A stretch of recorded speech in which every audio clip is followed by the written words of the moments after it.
Que faire des mômes? Que faire des mômes? Que faire des mômes? Que faire des mômes? Que faire des mômes? Que faire des mômes? Que faire des mômes? Que faire des mômes? Eric Couder. Bonjour à tous, bienvenue, c'est Eric Couder. Je suis très heureux de vous retrouver pour un nouveau numéro de Que faire des mômes, votre rendez-vous 100% famille à écouter chaque semaine à la radio et en podcast sur quefairedesmômes.fr. Au sommaire, aujourd'hui dans votre rubrique Allô parlons jeunesse, je téléphonerai à Olivier Jaman, président de l'association Bilou le Cascou et secrétaire général de la Fédération française des risques domestiques. Dans la rubrique À vos agendas, nous découvrirons la bande-annonce du film Playmobil. Livre, je vous parlerai de 3 petites histoires pour être attentif de Anne Hérault, illustré par David Crène aux éditions Petit Glénat, et du livre Approfondissement du sensoriel à l'abstraction pédagogique scientifique, tome 3 Maria Montessori, aux éditions des Clés de Brouwer. Et en dernière partie d'émission, je recevrai Brune pour son nouvel album Sombre Animal. À présent, comme chaque semaine et en partenariat avec l'ONG CNRJ, Allô parlons jeunesse. Que faire des mômes? L'ONG CNRJ est l'organisation non gouvernementale des cercles nationaux de réflexion sur la jeunesse. L'ONG CNRJ possède un statut consultatif spécial auprès de l'ONU et est présente dans plus de 20 pays dans le monde. L'ONG CNRJ est construite par des citoyens sans argent des États, elle est donc indépendante. Elle travaille à permettre à la jeunesse de mieux prendre sa place dans le monde. N'hésitez pas à aider l'ONG CNRJ à aider la jeunesse sur www.cnrj.org. L'ONG CNRJ vous présente l'invité jeunesse. J'appelle à présent Olivier Jaman. Oui, allô? Oui, bonjour Olivier Jaman. Oui, bonjour. Oui, c'est Eric Couder de l'émission Que faire des mômes. Alors vous êtes président de l'association Bilou le Cascou, secrétaire général de la Fédération française des risques domestiques. Pendant plusieurs années, vous êtes intervenu dans les écoles afin de parler de prévention et de secourisme et vous avez fait un constat. Quel est ce constat? Alors, le constat, il est que, déjà, plus de 20 000 personnes décèdent des accidents domestiques chaque année. Oui. En France et en France métropolitaine. On est environ à plus de 200 décès d'enfants dans le monde entier par jour. Les accidents domestiques tuent 3 fois plus que les accidents de la route. Et on est tous bien au courant des différentes campagnes de communication qui existent sur les accidents de la route et les accidents domestiques. Jusque-là, on était un petit peu dépourvus. Et c'est pour ça que après avoir créé le projet Bilou le Cascou et d'être intervenu dans les écoles, notamment sur demande et sur conseil des différents ministères, on a créé la Fédération française de prévention des risques domestiques pour lutter contre ces différents dangers. Ah oui. Alors vous interrogez alors sur la manière de s'adresser aux enfants pour parler des risques domestiques et du secourisme sans leur faire peur. Hein. C'est ça. Alors on est tous habitués, que ce soit des formateurs sur les gestes de premier secours ou les formations secourisme, à faire de la pédagogie pour adultes. Donc ça on sait faire, même à partir de 10 ans on sait faire, mais avant on avait une difficulté, c'était comment parler de ces différents dangers aux enfants sans les perturber. Et donc j'ai eu l'idée de créer un projet éducatif, alors sans prétention aucune de vouloir révolutionner la prévention dans le domaine de la santé publique, mais voilà, on a voulu mettre l'enfant surtout au cœur de l'apprentissage et en faire un vrai acteur citoyen. Oui. Alors c'est à la naissance de votre fille que vous avez eu un déclic. Hein. Quel a été ce déclic ? Je devais intervenir dans une école et en recherchant un petit peu sur Internet, aucun outil éducatif n'existait vraiment pour les enfants. Alors il y a bien eu des choses faites par l'INPES dans les années 90. Ils avaient arrêté la fabrication d'outils et donc j'ai pris le doudou de ma fille, j'ai appelé ma mère qui est couturière, qui a mis 2 pansements et 3 bandages dessus et on a commencé à créer l'univers de Bilou le Cascou avec les enfants en faisant des interventions. Alors vous vous associez alors avec la mutuelle Andrea et l'AFPRAL, Association française pour la prévention des allergies, afin de mettre au point toute une mallette pédagogique de prévention, donc Bilou le Cascou, une petite peluche bleue. C'est ça. Donc Bilou le Cascou est le personnage central du projet éducatif. Alors projet éducatif que l'on veut gratuit, c'est-à-dire qu'il est disponible gratuitement via une plateforme de téléchargement. Il est donné gratuitement aux enseignants de l'éducation nationale. Et pour que ce soit un projet qui reste gratuit, on a là la recherche de partenaires et Andrea Mutuelle a été été le premier partenaire à nous suivre dans l'aventure et à nous faire confiance. Et ensuite, on s'est entouré de différents spécialistes comme l'Aftral pour le risque allergique. Oui. Le projet est arrivé à maturité avec plus de 600 heures de confection pédagogique. Il y a eu 50 tests dans les écoles et centres de loisirs également. Voilà, donc ça c'était avant de faire un lancement officiel et de demander les patronages. Oui. Voilà, on voulait quand même s'assurer que ce soit un produit et un outil qui allait fonctionner, qui correspondait surtout aux demandes. Et voilà, et ensuite on a fait les différentes démarches administratives pour faire reconnaître le projet. Très bien. Alors Bilou le Cascou, c'est également une association. Alors à la base c'est une association, en effet, l'association Bilou le Cascou. Et ensuite sur conseil des différents interlocuteurs, on nous a dit mais pourquoi ne pas ouvrir encore plus largement la prévention en créant une fédération. Et donc ça a donné naissance à la Fédération française de prévention des risques domestiques. Alors dites-nous un peu plus maintenant sur ce concept qui permet de parler aux enfants de secourisme sans les perturber ni les angoisser. Alors, on y retrouve différents outils. On a déjà la maison de Bilou, avec laquelle on va faire une chasse aux risques avec les enfants pour identifier les risques que l'on a dans notre quotidien. Ensuite, on a des vidéos qui mettent en scène Bilou le Cascou. Alors, de manière très humoristique, avec en fin de vidéo des messages essentiels que l'on souhaite faire passer. On a une bande dessinée, donc un premier volume qui a été édité et on est en réalisation du 2e et du 3e.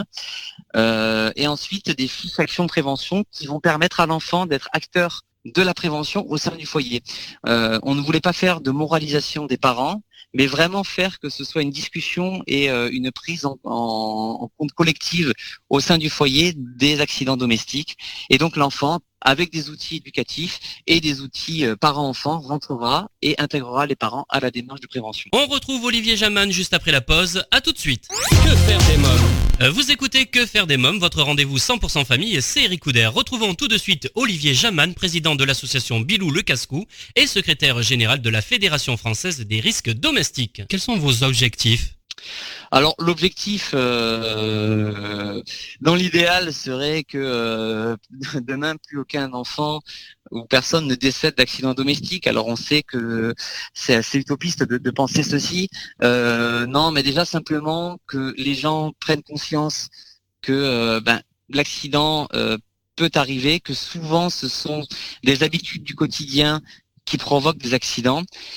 Et que les gens viennent se former aux gestes de premier secours via les différentes fédérations, associations qui existent pour essayer d'augmenter un petit peu ce quota de 40% de population formée aux gestes de premier secours. Il faut savoir que la perception du monde et des risques n'est pas la même pour un enfant que pour un adulte. Oui, tout à fait. Le monde est fait pour nous, les adultes. Nous on va acheter du mobilier pour nous, et souvent on va même faire le parallèle avec des enfants où on va leur acheter une petite cuisine, donc ils vont agir par mimétisme et l'enfant sera donc soumis à ces dangers et en plus lui n'a pas la connaissance de ces dangers. Oui. On pense aussi le milieu sécuritaire, c'est-à-dire celui de la maison. On se dit la maison on n'a aucun risque pour les enfants, alors que 80% des accidents domestiques se passent à la maison. C'est là où les risques sont les plus forts. C'est ça, 80% des accidents se passent à la maison, dans l'enceinte familiale, et le restant est réparti sur les accidents de trajet du quotidien. Alors, on ne parle pas d'accidents de la route, on parle vraiment d'accidents de trajet du quotidien pour aller à l'école, pour aller au centre de loisirs. On y retrouve également les accidents de vélo lors du jeu, les accidents de sport. Voilà, mais ça ne représente que 20% au final des accidents des enfants. Ouais. Alors, c'est une véritable boîte à outils éducative, Bilou, le Cascou, puisque ça répond à toutes les demandes en termes d'éducation au secourisme et de prévention. C'est ça. Alors, on a tout simplement, on a pris l'apprendre à porter secours de l'éducation nationale qui donne des directives pour la validation de certains items pour les enfants, que ce soit sur la prévention des risques et les premiers gestes de première urgence. Et en partant de ce postulat, on a créé les outils éducatifs et on a créé des pistes pédagogiques pour répondre à ces demandes. On est tous très émus et très heureux quand on voit via les réseaux sociaux les informations, un enfant de 3 ans ou 4 ans qui appelle les secours et qui sauve sa maman ou son papa lors d'un arrêt cardiaque. Au final, qu'a fait l'opérateur téléphonique avec un énorme sang-froid? Il a formé l'enfant en instantané à répondre à une urgence. eh bien on s'est dit pourquoi ne pas rendre l'enfant acteur dès le plus jeune âge. Alors le projet est entièrement téléchargeable sur biloulecascou.fr. C'est ça, c'est donc la plateforme de téléchargement www.biloulecascou.fr. Je sais que ça va intéresser les parents qui nous écoutent. J'ai quelques questions à vous poser. Quelles sont vos solutions pour lutter efficacement contre ces accidents ? Alors moi je suis le partisan de la justification. L'enfant veut découvrir. On a beau lui dire ne touche pas ceci, ne touche pas cela, on l'a tous vécu. Des parents qui nous disaient ne touche pas ça. On veut découvrir, on va toucher. La justification d'apprendre à l'enfant que ça risque de brûler, on risque de se faire mal, est déjà une énorme piste à explorer, et en plus ça crée vraiment, ça responsabilise l'enfant. Oui. Pour les parents qui ont des enfants un peu plus âgés, avec des petits frères, des petites sœurs, le grand frère, ou la grande sœur peut être acteur de la prévention. Il peut être un petit peu le garant de la sécurité de son petit frère ou de sa petite sœur. Et voilà, donc toute la réflexion est là, c'est qu'il n'y a pas d'âge. Au plus jeune âge, on leur explique. Dès qu'ils sont un peu plus âgés, on les rend acteurs de la prévention. Quelques mots sur vos outils. Que comprend la mallette pédagogique ? Alors, la mallette comprend une, deux et bientôt 3 bandes dessinées. Elle comprend des vidéos, elle comprend un projet éducatif complet, des fiches action prévention, où ce sont plus des conseils. Une fiche de chasse au risque, un livret de chasse au risque où l'enfant va pouvoir, avec les parents, repérer les différents dangers qu'il y a sur le trajet de l'école, à la maison, lors d'une activité, alors en dessinant, en coloriant, alors là, peu importe, on utilise tous les moyens dont on a envie. On a également un jeu de cette famille qui est sur le point là de sortir très prochainement, où on va retrouver des conseils prévention. On a la peluche, plus quelques outils qui sont en réflexion, comme un jeu de société. Alors, quelques mots maintenant sur Bilou en Polynésie. J'ai vu ça sur votre site. Tout à fait. Oui. Alors, comme je vous l'ai dit un petit peu plus tôt, on a le projet a été reconnu par différents ministères. On a le ministère de la Santé et des Solidarités, le ministère de la Transition écologique et l'UNESCO. L'UNESCO, oui, qui a reconnu notre projet, et donc on l'a développé un petit peu dans différents pays francophones, alors notamment le Maroc, les DOM et la Polynésie française, qui a quand même sa particularité administrative. Et donc on a été chargé de mission sur la Polynésie française pour contextualiser l'ensemble du projet éducatif à la Polynésie et aux risques de la Polynésie. Et tous les enfants vont être formés par le système éducatif. Donc là, on était parti durant 3 semaines et demie, former tous les cadres de l'éducation nationale à l'utilisation de l'outil. On a travaillé sur la contextualisation et donc tous les enfants vont avoir le projet Bilou le Cascou dans leur programme éducatif. Alors Bilou Cascou, on est d'accord, c'est une peluche, c'est une association, et il y a également des outils à disposition comme la mallette pédagogique et d'autres choses encore. C'est ça. Voilà, c'est ça. Voilà. C'est ça. Tout est à disposition. Alors la BD, il n'y a que la BD en format papier que l'on fait, qui est payante et qui est accessible via le bon de commande en ligne. Mais sinon, tout le reste est totalement gratuit et accessible. Pour les personnes qui souhaitent former ou informer les enfants. Avez-vous quelque chose à rajouter ? Oui, pour tous ceux qui sont intéressés pour nous découvrir ou pour nous rencontrer, on sera au salon Kid Expo de Paris. Très bien, je vous remercie Olivier Jaman, merci beaucoup. Merci beaucoup. Bonne journée. Au revoir. Au revoir. Que faire des mômes, votre rendez-vous 100% famille continue juste après une courte pause. À tout de suite. Que faire des mômes ? Vous écoutez Que faire des mômes, c'est Eric Couder. À présent, c'est votre rubrique à vos agendas. Que faire des mômes ? Cinéma, cette semaine, je vous propose de découvrir la bande-annonce du film Playmobil qui sortira le 7 août au cinéma, réalisé par Lino Di Salvo avec les voix de Cadmerade, Jennifer et Franck Dubosc, alors que Charlie, le petit frère de Marla, se retrouve coincé dans le monde magique et animé des Playmobil. La jeune femme part à sa recherche dans ce monde plein de dangers, une quête hors du commun puisqu'elle se transforme elle-même en Playmobil. Elle y fera des rencontres inoubliables comme celle d'un sympathique vendeur ambulant qui vit dans son food truck, un agent secret élégant et charismatique, un affectueux petit robot et une fée fantasque qui deviendront ses amis et l'aideront à retrouver Charlie et à lui éviter tous les pièges qui la guettent. Une aventure pour les adultes comme pour les enfants qui rêvent de voir les fameuses figurines que nous connaissons tous prendre vie. Découvrons ensemble la bande-annonce.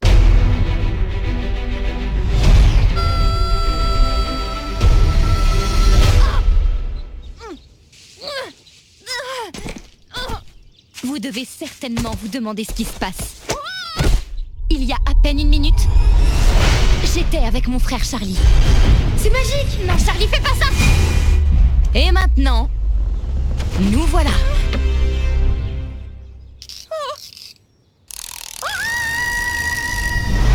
Je vais être clair, nous entrons dans une zone de danger.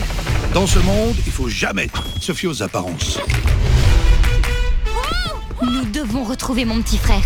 Il se passe que des trucs de dingue dans ce monde. Bon, bah faut que je trouve de l'aide. Je vous paierai un bon prix. L'or. Ah ouais, là, il y a un os. Coup de bol pour toi, j'ai des contacts un petit peu partout. Alors, prêt pour le fun? Ouais! Cours! Oh! Respire et serre les fesses! Et ouais. C'est par là. Suivez-moi. Ah non, celle-là, c'est que pour les ordures. J'arrive pour te sauver, petit frère. Lâchez la bête!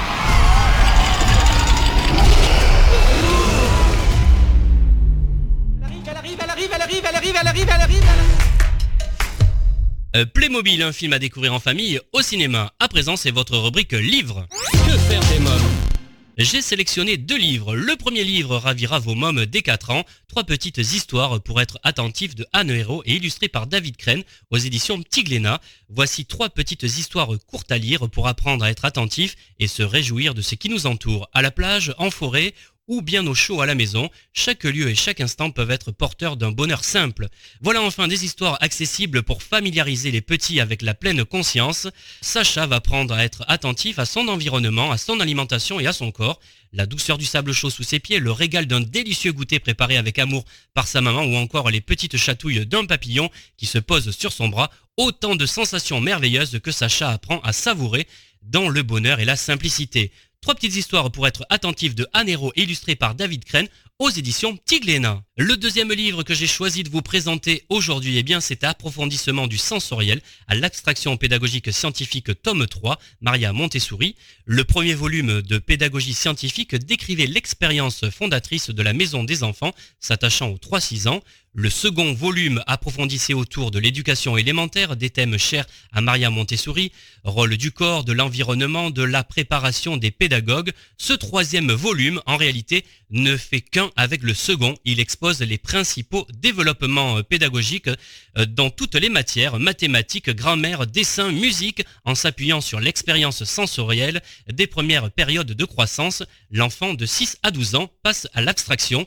Il complète et clôt l'ouvrage majeur de la pédagogue italienne. Approfondissement du sensoriel à l'abstraction pédagogique scientifique tome 3, Maria Montessori aux éditions des Clés de Brouwer. À présent, c'est la rubrique Invité. Que faire des mômes? Mon invité d'honneur est la très talentueuse Brune. Bonjour Brune. Bonjour Eric.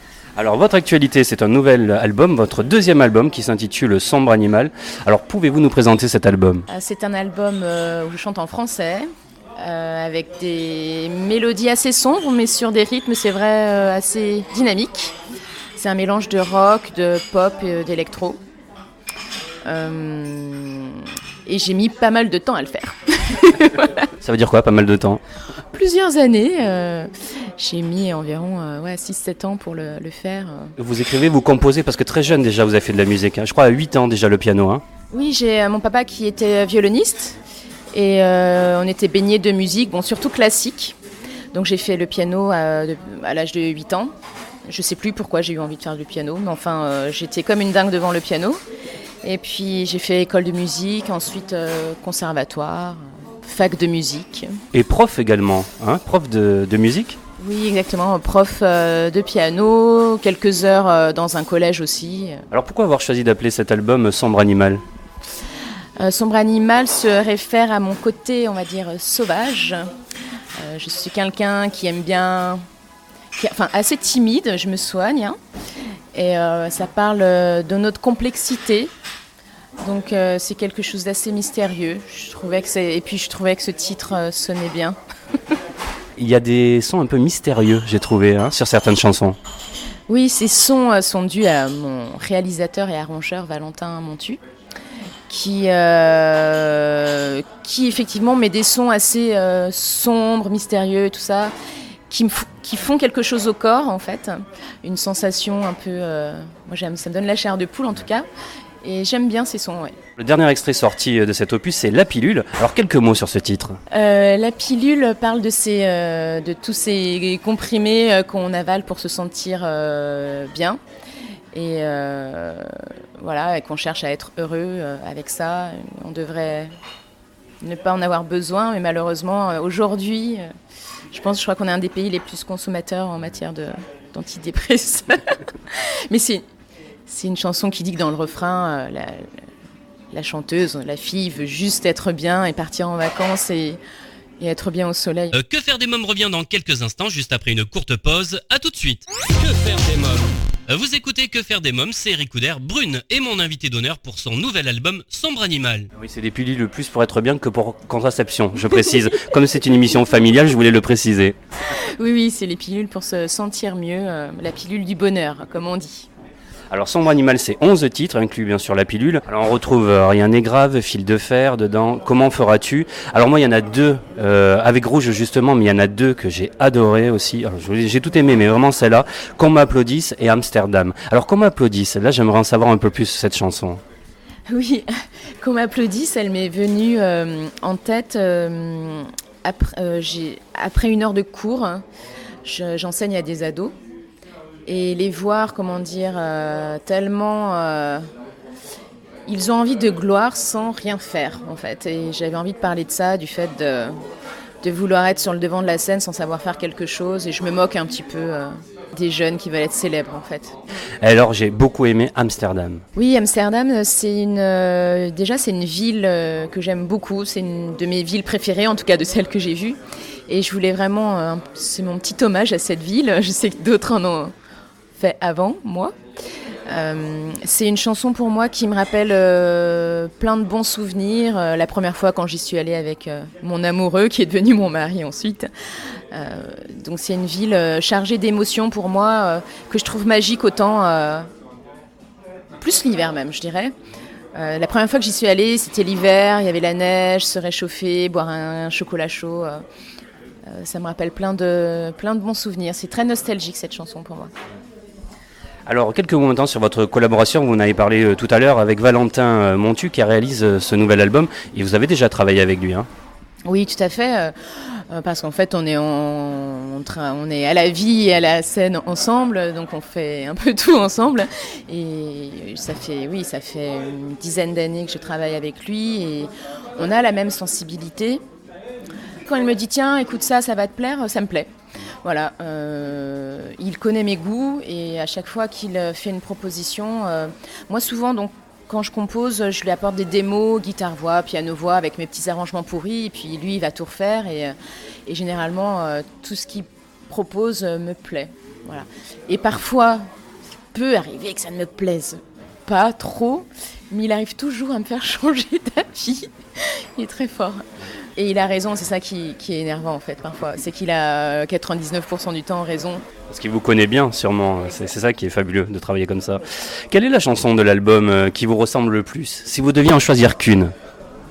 Ce serait Comment feras-tu ? C'est une chanson que dans chaque album, enfin j'en ai que 2, mais il y a une chanson pour mon père qui est malheureusement décédé et c'est une sorte de thérapie pour moi de parler de lui. Et cette chanson, justement, on l'a composée avec Valentin. On l'a faite en 5 minutes, franchement. Il a pris la guitare, j'ai chanté un truc, j'ai fait le texte direct. Et elle me touche du coup particulièrement cette chanson et j'aime bien parce qu'elle commence de façon douce et elle finit avec plein de guitares, des batteries et tout ça et en apogée et j'aime après quand ça explose. C'est vraiment une chanson sur scène qui me fout les poils. Pour les auditeurs qui nous écoutent et qui vous découvrent aujourd'hui, comment est née Brune ? Comment est née Brune ? J'ai choisi ce nom, ça devait être en 2004-2005. Je sais pas je crois que les bébés brunes avaient déjà sorti un truc, mais je cherchais un nom de scène. J'avais fait des groupes en fait, où j'étais pas leader, et parce que j'osais pas encore. Et puis après, je me suis dit bon, comme mon dernier groupe s'était arrêté, il faut que je fasse mon projet. Donc j'ai trouvé ce nom, je sais pas, en me regardant dans la glace et en voyant que j'étais brune, je trouvais que ça sonnait bien. Et puis de là, je composais déjà avant, depuis l'adolescence je compose, mais je trouvais que c'était pas assez bien pour en faire quelque chose. Et ça s'est vraiment décanté en 2009 quand j'ai rencontré Valentin et quand j'ai signé dans une maison de disques et où mon album a pu sortir en 2010. Il y a beaucoup d'auditeurs qui vont se souvenir en 2010 justement de votre single qui avait inondé les ondes, Rupture Song. Qu'est-ce que ce titre a changé pour vous ? Moi en fait... moi je suis née dans une banlieue lyonnaise et je rêvais de passer en radio un jour, mais pour moi c'était inatteignable. Et ça a changé que j'étais très heureuse et fière et contente et de pouvoir entendre ma chanson en radio, que les gens puissent l'entendre, et ça a changé. J'ai pu faire plein de concerts après, j'ai pu me professionnaliser en fait grâce à ça. Alors le clip m'a beaucoup attiré parce que je crois que ça a été tourné en Camargue. Moi j'habite pas très loin de la Camargue, donc j'ai trouvé magnifique en plus ce clip. Oui, au Salin de Giraud justement. C'était ma première expérience de clip. Et il faisait une chaleur incroyable et les moustiques me mangeaient tout le corps, mais c'était un très très beau souvenir. Tout à l'heure vous me parliez que vous êtes né à Lyon, en banlieue lyonnaise, c'est à Saint-Priest ? Oui, à Saint-Priest, voilà, petite banlieue sans prétention, pas du tout bourgeoise. Vous avez des origines arméniennes aussi, c'est ça ? Oui, mes parents sont arméniens, nés en Syrie, ils sont arrivés en 75 à Lyon. Voilà, donc j'avais des parents qui ne parlaient pas très bien français, mais très amoureux de la musique. Donc votre maman, aujourd'hui, elle vous suit. Qu'est-ce qu'elle pense de votre parcours ? Alors, quand je lui ai dit à 17 ans que je voulais être chanteuse, elle m'a dit jamais de la vie. Et puis, plus de 30 ans après, on y est toujours. Bien sûr, quand elle a vu que je partais à Paris, tout ça, elle a accepté, elle n'avait pas trop le choix de toute façon. Et puis elle aimait mes chansons, donc j'ai eu dit après c'est ma mère, donc elle peut que aimer. Mais en même temps non, parce que quand elle aime pas, elle le dit. Puis elle le dit de façon un peu vache. Donc oui, c'est pas toujours facile d'entendre ça. Mais non, elle est contente, elle est fière, elle n'est pas contente quand ça se passe moins bien pour moi, ça la rend triste évidemment pour moi. Aujourd'hui, elle est contente que j'ai pu sortir ce disque, elle m'encourage. Non, c'est un vrai pilier, ma maman. Que faire des mômes revient dans quelques instants, juste après la pause. À tout de suite. Que faire des mômes ? De retour pour la suite de Que faire des mômes, Brune est mon invitée pour son nouvel album Sombre Animal. Alors, est-ce que c'est vrai que lors de vos débuts, vous avez chanté dans le métro, près de Bastille ? C'est vrai ça ? Oui, c'est vrai. Moi qui suis timide en plus, ça m'a ouvert des portes. J'ai passé le casting de la RATP là, pour la musique, et j'ai pu faire mon premier grand festival qui est le festival Art Rock à Saint-Brieuc. J'avais joué 3 jours de suite, j'ai eu mon premier reportage sur France 3, enfin voilà, c'est un truc qui m'a permis de faire des choses. Oui, j'avais envie de challenge, donc je suis allée chanter dans le métro. Quel est votre rapport avec la scène ? Alors 5 minutes avant, je déteste. je me demande ce que je fais là. Mais bien sûr que j'adore ça. C'est très bizarre parce que vraiment, ça fait 3 fois que je le dis que je suis une grande timide. Mais souvent, les grandes timides se retrouvent sur scène. Je n'ai pas encore trop réfléchi à la question. Peut-être pour se prouver des choses, je ne sais pas. Mais bon, moi, j'aime la musique et j'ai envie de l'entendre sur scène. Moi, ce que j'aime, c'est d'entendre les vibrations en fait, de la musique sur scène. Ça, c'est une sensation que je veux connaître tout le temps. Donc, j'adore la scène. Comment il se manifeste le track chez vous ? Parce que j'ai découvert dernièrement qu'il y a plusieurs façons d'avoir le track. Avant de monter sur scène, je suis assez tremblotante. Après, on rigole parce que oui, sur scène, je joue avec Valentin, avec Greg à la batterie qui est un de nos meilleurs amis. Puis maintenant, on a Vincent, on a un deuxième guitariste. Et faut rigoler en fait. Ouais, le rire. Et puis on se fait un gros câlin avant d'aller sur scène. À quoi ressemble un concert de Brune ? Ça ressemble à quelque chose de très dynamique, assez rock. D'ailleurs, c'était rock déjà sur la première tournée, et les gens étaient un peu surpris, parce que c'est vrai qu'avec Rupture Song, chanson Guillerette au piano, les gens s'attendaient pas trop peut-être à quelque chose de rock. Mais là, en plus, sur cette tournée, en tout cas sur les dates qui vont arriver, j'espère, à l'automne, on a 2 guitaristes cette fois-ci. Moi, je fais de la basse, il n'y a plus de piano. Donc ça enlève le côté chanson. Et donc ça envoie pas mal de sons quand même. Mais moi, c'est ce que j'aime, le rock.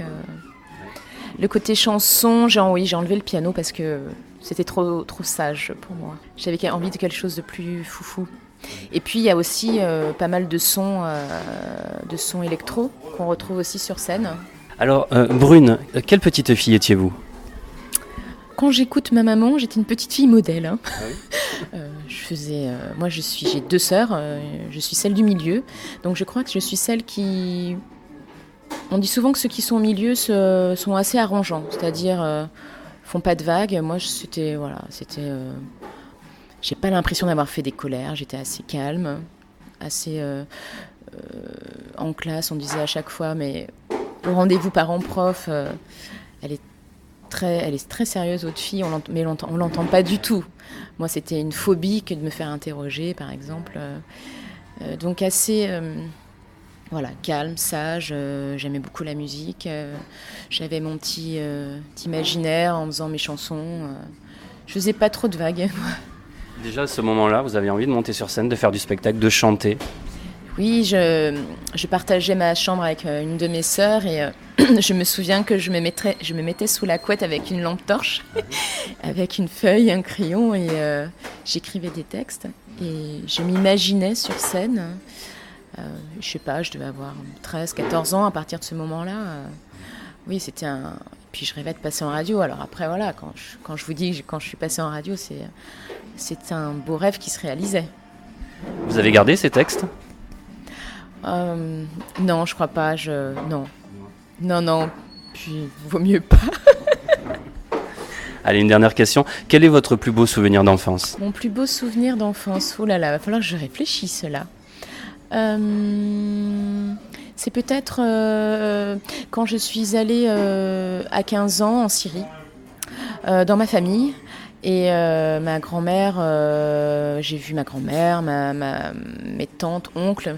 J'ai très peu de famille en France et d'être entourée de famille, en fait, ça m'a fait beaucoup de bien et j'ai découvert un pays que je ne connaissais pas, qui malheureusement aujourd'hui est dans un état désastreux.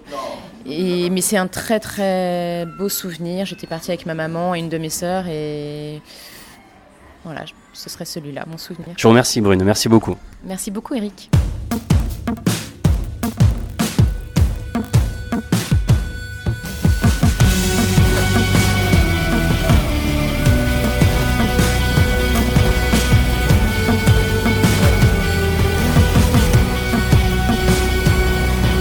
Aller vivre dehors, aller au bal, se guetter, se goûter, se dévisager comme un sombre animal. Aller vivre dehors et jeter à la mer l'envie de rester seul dans son désert. On rentre dans la ronde, ses instincts assouvir. On se sent, on se colle, on se court après, je suis prête à rugir. Dans cette jungle où sombre nos désirs, moi j'attends la nuit comme un vampire. Quand tous les autres iront dormir, de son sauvage comme moi au bout des mains. Veux-tu rester jusqu'à la fin sur ton étoile? Sombre Animal, le nouvel album de Brune à vous procurer sans plus attendre. Et bien voilà, Que faire des mômes pour aujourd'hui, c'est terminé. Un grand merci à tous mes invités. Comme chaque semaine, j'embrasse très fort ma petite nièce Erika qui m'a inspiré cette émission. Pour écouter ou réécouter cette émission, je vous invite à vous abonner au podcast en vous rendant dès à présent sur quefairedesmoms.fr. Pour connaître toute notre actualité, n'oubliez pas à nous suivre sur les réseaux sociaux, Facebook, Twitter et Instagram. Merci pour votre fidélité. Bye bye.